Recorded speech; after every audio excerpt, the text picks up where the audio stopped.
Hola, soc Raquel Ruiz, secretària general d'UGT en CaixaBank.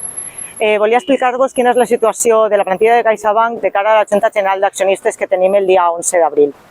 En aquesta Junta d'Accionistes se proposa per part de l'entitat una pujada del salari del conseller delegat, una vegada més, esta vegada en un 14%.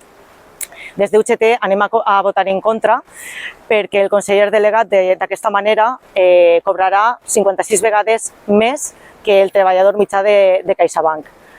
Això, junt amb que els beneficis de CaixaBank tampoc se comparteixen en la plantilla ni n'hi ha una pujada real per als treballadors i treballadores de CaixaBank, fa que UGT demani també al FROB que vote en contra d'aquesta pujada. La manera d'aconseguir aquests beneficis amb un ambient tòxic, amb unes pressions que estan costant la salut i la vida dels treballadors i treballadores de CaixaBank, ens recorden més bé a un vaixell pirata que no al transatlàntic, que abans era CaixaBank, que te portava a un lloc segur.